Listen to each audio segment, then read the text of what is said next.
Indonesia dikenal memiliki beragam bahasa, suku, dan budaya dari Sabang sampai Merauke dan berbagai keunikan lainnya. Salah satunya yaitu Desa Bone-Bone, di mana ada aturan seluruh warga desa dilarang merokok. Apabila ada yang melanggar, diberikan sanksi.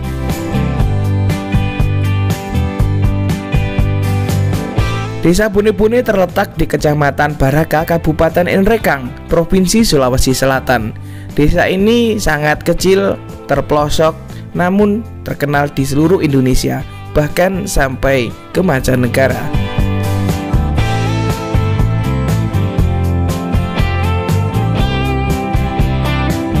Alhamdulillah setelah sarapan dari kota dari Kecamatan Baraka ya, kita akan menuju ke Tudebon, Bone-Bone, di mana satu desa dilarang merokok ya. Ini desaku banget ya. Dan sekitar 18 km dari sini Desa Bone-Bone. Kita akan sana bersama Mas Anca dan ikut duit.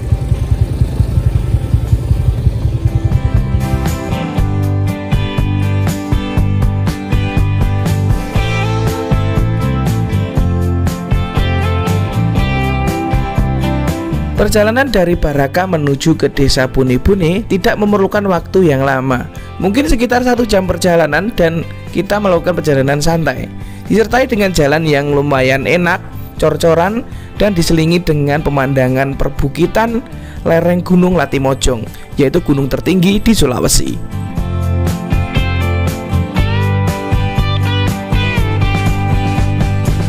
Di tengah perjalanan kita dikejutkan dengan Mas Zulfi, yaitu anak pinrang yang mengantarkanku sampai sini, terjatuh dari motornya. Tapi tak mengapa, hanya luka kecil, karena laki-laki tanpa luka, laki-laki tanpa cerita.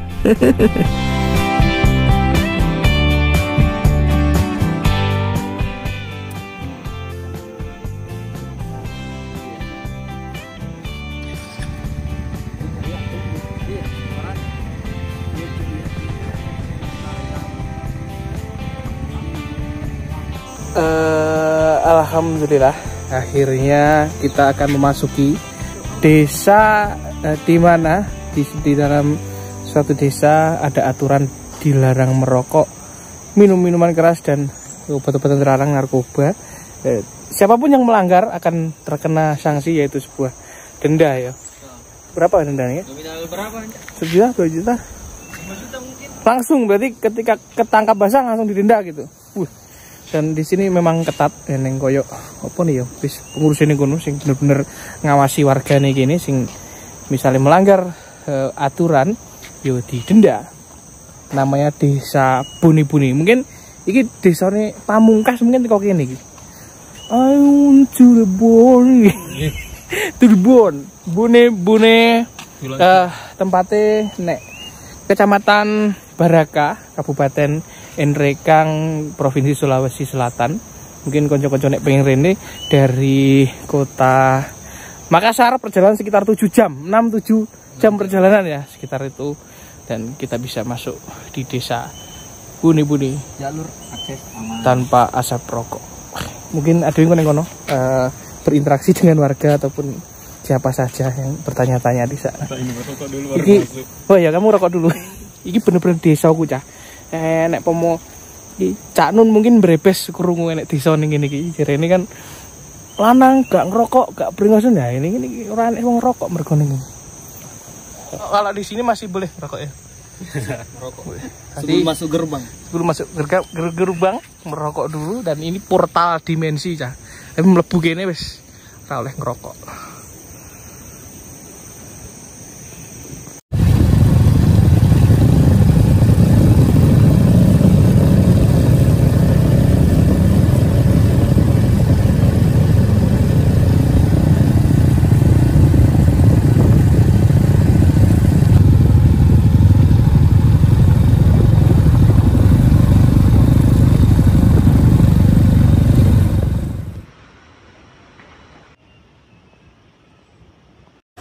Alhamdulillah, dan akhirnya kita tiba di suatu desa Bune-Bune. Pertanda kita sudah sampai dan menjadi ikonik di desa ini adalah Tugu Rokok. Ya, dan benar-benar di sini sejuk, udara segar, suara air, suara burung, suara wong geraji kayak kru enggak? Dan mungkin suara hati yang tak terdengar tapi sangat bisa dirasakan. Ya, Tugu Rokok desa ini di bawah ini ya, desanya di kaki gunung mana ini? Kaki Gunung Latimojong. Latimojong itu gunung tertinggi di sini ya? Sulawesi. Latimojong. Dan kita berada di ketinggian 1000 lebih, 1500-an ya, di atas permukaan air laut. Dan lumayan dingin, wadem ya ini. Biasa adem-adem udara masih adem sikap. Kayak desa nih. Ini kebetulan hari Jumat dan kita nanti akan Jumatan neng kono. Ya itu Dek, masih deh. Ya. Jumatan di sana. Kapan Jumatan neng pelosok negeri. Tapi sing nggare aku yo salut lah kagum. Walaupun letaknya lumayan jauh dari jalan poros dari kota, tapi akses jalannya enak. Ya lumayan enak lah, cor terus ya. Nggak ada yang apa ya, mungkin rusak dikit-dikit biasa lah. Karena mungkin kelembapan udara dan lain-lain, cuman keseluruhan jalannya enak. Dan nggak begitu sulit untuk sampai sini. Cuman mungkin memerlukan waktu saja. Wah, istimewa sangat. Turn off your cigarette.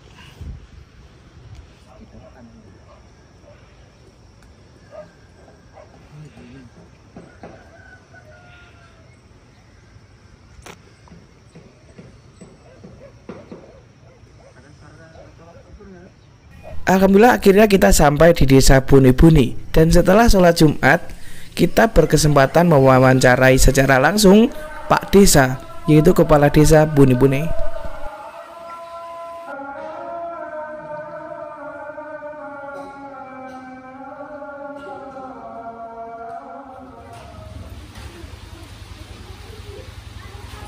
Arah sebelum lapangan.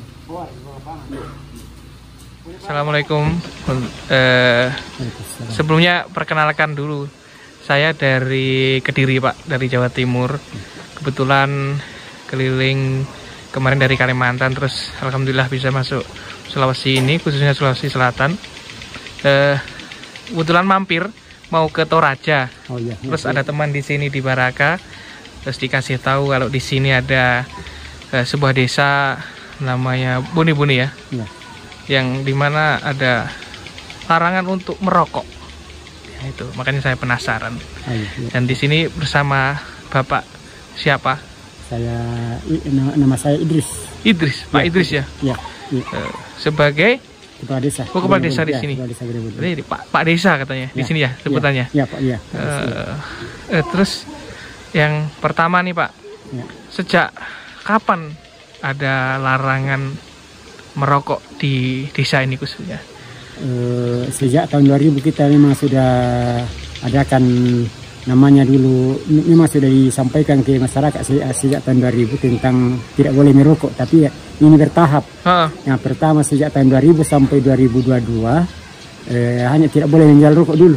Oh gitu, ya. Rokok dulu? Ya, tidak boleh menjual rokok karena kan dulu menjual dulu pertama ya, berarti ya? Ya, penjual dulu pertama disuruh jangan menjual. Tapi di situ juga sudah dapat tantangan dari masyarakat. Katanya kan saya pada saat itu kepala dusun.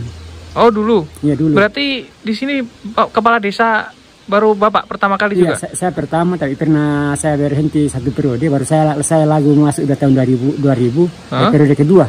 Baru aturan itu sejak aturan itu dibikin sejak tahun 2000 saya masih kepala dusun. Iya. Kan ya, belum pemekaran.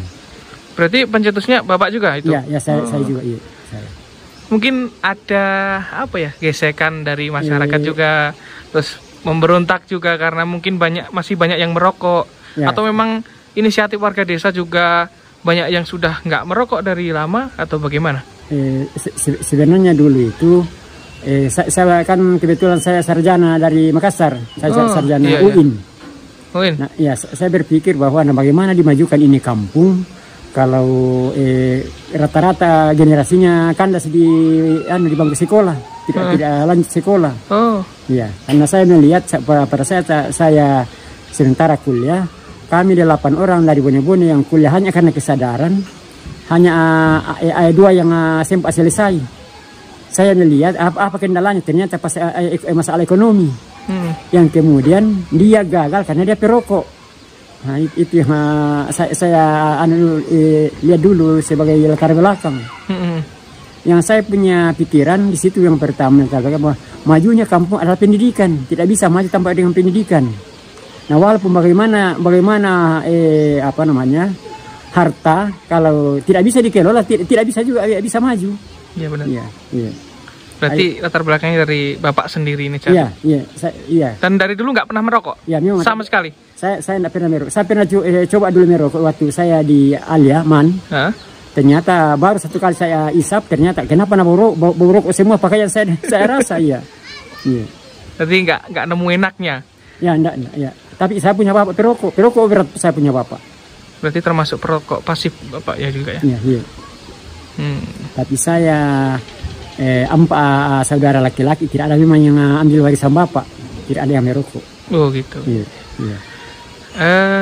Selain merokok, berarti sudah dari dulu pertama kan larangan menjual. Ya. Terus ini sudah mulai tahap larangan merokok. Ya. Dan berhasil juga?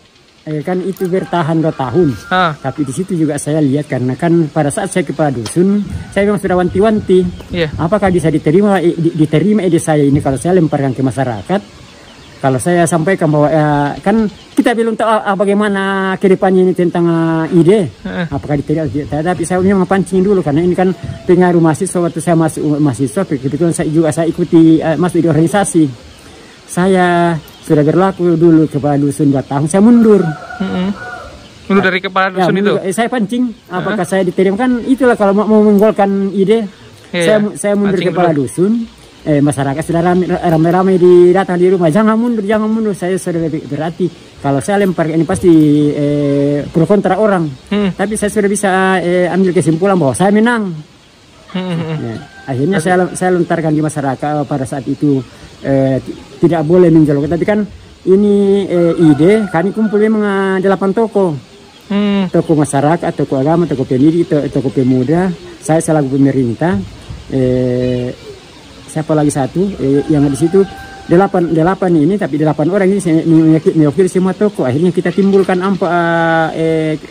ide pertama pendidikan ini, kalau kita tinggalkan rokok ini pendidikan yang kita majukan, yang kedua ekonomi, yang ketiga kesehatan, yang keempat agama. Nah, inilah yang kita sampaikan di masyarakat, tapi baru saja di sini sampaikan di masjid sudah banyak yang melawan. Kerja Pak Dusun. Jadi ada melawan ya? Ada, langsung dia bilang kerja Pak Dusun. Sebenarnya kita salah pilih ini. Kita pilih Pak Dusun untuk meningkatkan ekonomi, tapi ternyata bukan meningkatkan ekonomi, tapi menghilangkan mata pencarian. Iya. Langsung begitu. Banyak yang bilang begitu dulu. Tadi saya bilang sabar-sabar mikir dulu, karena saya melihat bahwa ada yang bisa kita usahakan dalam tidak merokok, karena saya lihat juga perokok banyak sekali yang batu-batu pada saat itu. Sekarang orang sudah rasakan sudah tidak ada yang batu-batu, kecuali kalau perubahan cuaca. Iya. Gitu ya. Iya. Ini saja larangan merokok berjalan tahun 2000 sampai tahun akhir 2022. Setelah saya melihat bahwa ini diterima masyarakat, saya lagi anjurkan tidak boleh lagi merokok di tempat-tempat umum. Silakan merokok. Berarti kalau di dalam rumah boleh? Ya boleh di dulu. Sini. Dulu. Ya kan ini zaman 2002. Iya 2002 sampai itu sudah 2002 tidak ada yang menjual rokok. Kita sudah tak dapat tahu dari Jerman. Iya. Anggapannya bahwa dia sudah tidak ada yang merokok, padahal baru tidak boleh menjual rokok. Menjual rokok dulu baru tidak boleh. Ya kan ini antara kampung kan jauh, kemudian jalan juga masih boleh kata jalan setapak kan 2022. Iya. Nanti tahun 2022 sampai masuk 2003, akhir 2003 juga sudah tidak ada lagi yang merokok di tempat-tempat umum. Tapi yang paling susah saya lihat ini yang tidak boleh lagi merokok di rumahnya. Ini yang tapi pengalaman juga waktu saya kuliah. Yang menjadi pengawas ada yang bisa tahu bahwa dia masih merokok adalah anaknya. Bagaimana caranya untuk dia tahu ini orang tuanya masih merokok di rumah? Apa panggil sama dia, suruh masuk sama dia, mesti baru ditanya serta, tapi tidak ada yang bisa bilang, bapak saya masih merokok. Ada juga yang bilang gitu. Tidak ada, nanti saya panggil kedua, bagaimana sih? Nanti saya panggil kedua, baru saya kasih hadiah. Ternyata kan pengalaman waktu saya di Makassar, kan saya juga termasuk loper Kompas dulu. Pengalaman waktu saya menagih di Makassar, tidak ada yang ada anak-anak yang saya datangi rumah, ternyata dia bilang, nah bilang apa tadi kalau ada tamu datang, bilang tidak ada, padahal ada. Nah, itu saya bisa ambil kesimpulan, oh anak-anak tidak bisa bohong. Iya, anak-anak tidak bisa bohong. Oh gitu, iya. Berarti kalau misalkan ada yang merokok, terus tegurannya apa? Apa dikasih denda? Apa dikasih? Dulu sebelum ada, kan ada perdesnya. Dulu sebelum ada perdes, ada memang kesepakatan. Apabila ada kedapatan merokok, disuruh berteriak di masjid. Iya, Pak? Disuruh berteriak di masjid. Berteriak di masjid? Ya. Berteriak gimana? Dua dipilih mana yang dia suka. Apakah langsung berteriak bahwa saya kedapatan merokok, ataukah sekalinya sama dengan selesai sholat Jumat baru berdiri di depan menyampaikan saya kedapatan. Terus meminta maaf gitu? Ya, harus minta maaf. Nggak suruh nyanyi bintang kecil gitu nggak? Enggak. Cuma disuruh berteriak saja ya? Hukumannya itu pertama? Ya, terus sampai sekarang? Sekarang ini bukan lagi, tapi disuruh memperbaiki sanksi sosial sekarang. Oh. Disuruh memperbaiki kalau ada sama dengan ini membersihkan kalau membersihkan masjid, sama juga memperbaiki jalan. Tapi saya memang sampaikan namanya sanksi bukan menyiksa, hanya sebagai memberikan gambaran kepada generasi bahwa memang disanksi, bahwa itu salah gitu, iya, salah. Sampai tahun 2008 sudah ada pemerintah kabupaten yang kena sanksi dulu, kena denda. Nah inilah sehingga masyarakat beranggapan bahwa betul-betul ini jalan, karena jangankan kita sebagai masyarakat kecil tidak dikasih denda, sedangkan asisten 1 saja diendrekam dengan asisten 2 dan kepala Sapol tidak juga denda. Saya suruh kepala desa pada saat itu tahun 2008. Berarti sanksi terberat apa yang pernah terkena itu? Denda itu? Bukan kita berlakukan denda uang, karena tapi kan inisiatifnya Bupati Endrekang dulu itu datang di sini kan dia kedapatan. Merokok di sini? Iya, merokok di sini. Akhirnya saya berarti berlaku bukan hanya warga sini, tapi warga luar juga yang rokok di sini juga betul, kena sanksi. Iya. Pernah juga penjual datang di sini, penjual mebel keliling gitu. Ya, keliling. Pas ketemu, tapi kan dia tahu ke saya kepala desa. Langsung ambil bungkus rokoknya, langsung dari kantongnya. Saya bilang, tidak membaca jika baru masuk. Itu saja bilang, tidak membaca baru masuk. Saya bilang, kan ada apa? Kalau tidak membaca baru masuk, ke sana dulu membaca baru masuk kembali. Gitu. Kasih tahu saja, bilang, saya kasih tahu ke kan. Karena kan yang menjadi pengawas ini anak-anak. Nah, sungguh malunya kalau anak-anak berarti ada orang merokok. Bagaimana saat anak-anak mengajari orang tua? Iya. Berarti latar belakang dari inisiatif Bapak sendiri dan kemudian menyebar ke seluruh lapisan masyarakat sampai akhirnya sekarang sudah membudaya di sini ya. Sebenarnya bukan aturan adat ya. Biasanya kan adat ataupun agama kan. Bukan, berarti ini aturan dari peraturan desa sendiri juga. Semoga menjadi contoh untuk mungkin semoga warga lain ataupun desa lain di seluruh Indonesia bisa meniru. Memang kita pernah disuruh dari Perumkes pusat. Saya juga pernah di Perumkes pusat cari desa yang bisa mereplikasi desa Bone-Bone, tapi saya ambil jangan jauh. Karena dia bilang kenapa terlalu jauh, kita ambil sebagai contoh sebagai replikasi. Saya bilang susah juga dicari kalau bukan kepala desa yang tidak kalau diambil di desa, nah ada kepala desanya merokok. Iya. Ya sudah, Pak, terima kasih. Cukup banyak informasi dari Bapak. Semoga menjadi manfaat untuk kita semua. Terima kasih, Pak ya. Assalamualaikum. Waalaikumsalam.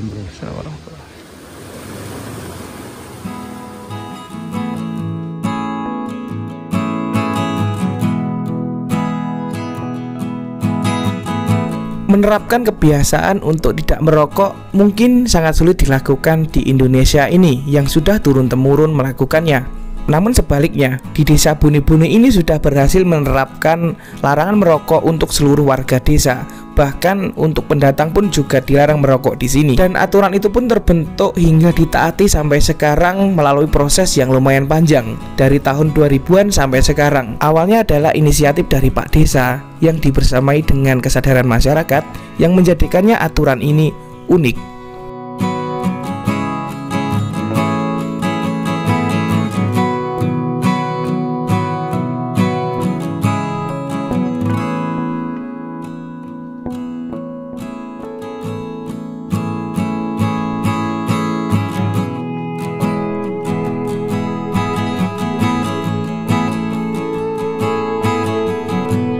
Dari desa Buni-Buni, aku bergegas melakukan perjalanan lagi menuju ke arah Toraja, meninggalkan Baraka, berpisah dengan Mas Anca, dan kemudian aku berpisah dengan Mas Zulfi yang mengantarkanku sampai gerbang masuk Tanah Toraja.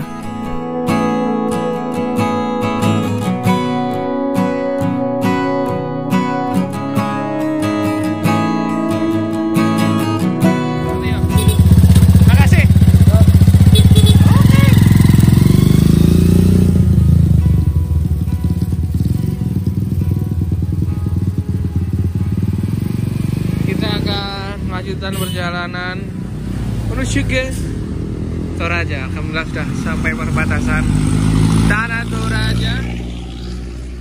Jadi mau sekitar 30 menit kalau enggak 30 kilo kita akan sampai di Toraja. Alhamdulillah.